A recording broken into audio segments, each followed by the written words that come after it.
I have a tumour, and I was eventually diagnosed with having a pressure sore, and I was sent up to the hospital. When I left home, I was going to the hospital to repair the problem.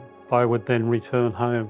While up there, and I was there for at least, would it be 3 weeks? I was up there.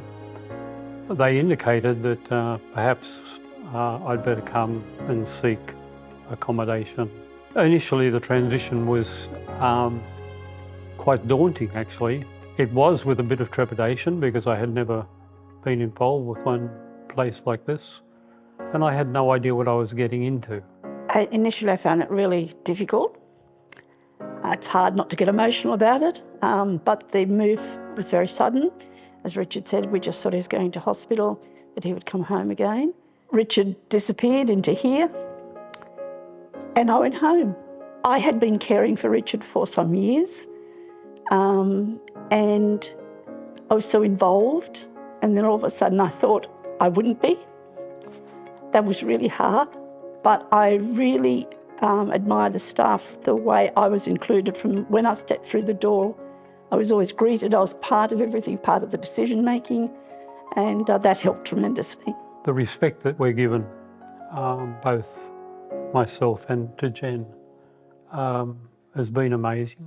At Calvary, we have the privilege of caring for thousands of older people. Like any of us, in our own homes, we like to have a say over how we live our lives, the structures to our day. There's so many choices that all of us make in our own homes every day, and we need to provide that experience, that respect, the dignity, the choice, the control. We need to give that to our residents. With PEARS, what we tried to do was to create a simple but very rich model that allowed us to think about all those parts of life that we need to pay attention to create a good quality of life. It contains the high-level principles, but it also drops those principles down into very concrete actions that we can follow. It allows us to look at the care we provide very holistically and helps us to continuously improve the way we provide our care.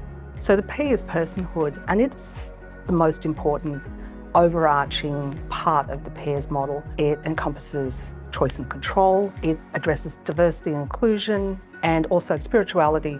E is environment. It allows us to pay attention to the physical environment and the sense of home and comfort.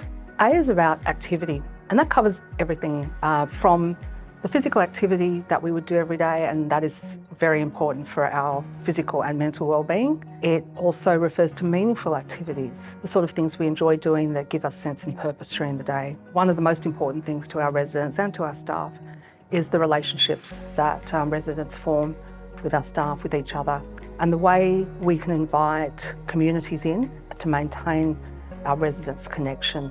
Underlying all of this, we will continue to provide the safe care, making sure that their physical health is maintained. This also extends to palliative and end-of-life care. At Calvary, we've chosen to use co-design to elevate the voices of our residents. In our process, we allow the residents to consider what works, what doesn't work in their home, and then consider how we can address those, what solutions they come up with. And even more importantly, we take those solutions and embed them in the work of the home so that the home is not just listening, it is also doing and improving in ways that we hope the residents can see that improvement, and their families and the staff can see the improvements that are occurring in the home as a result of the co-design process. Let's face it, when you don't know anything about aged care and you think you're going to an institution and that you have no say in anything, you just accept what everybody's giving you, I suppose. And then you come and you had a chance to have a say, and people are really interested. Every person was asked what they thought, and we went around the room and came up with a solution. It was a team effort, but the nice part about it was that we were all asked what we thought was appropriate.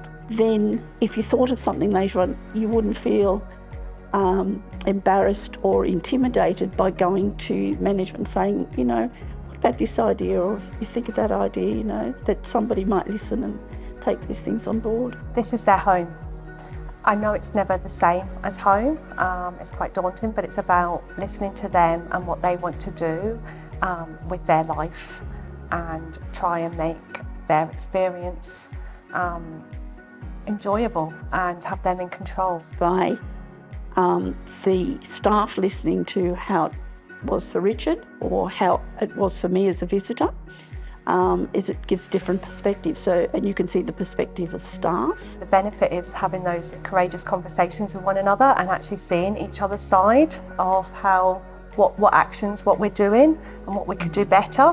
And instead of me communicating it to the staff, it's good to come from the residents, and that's been a safe space where we could have those courageous conversations and then move forward together and how together as a team, how we can make that work. It's been made into a team, and if it wasn't, then this place couldn't operate. Our residents, they feel listened to, and so do the staff. And everybody's here to do an amazing job. They're all here for you guys and to do the best job they can. And by having those conversations and having the PEARS model implemented, they're able to do that now. They feel they've got that validation and they've got permission to do that, which is awesome.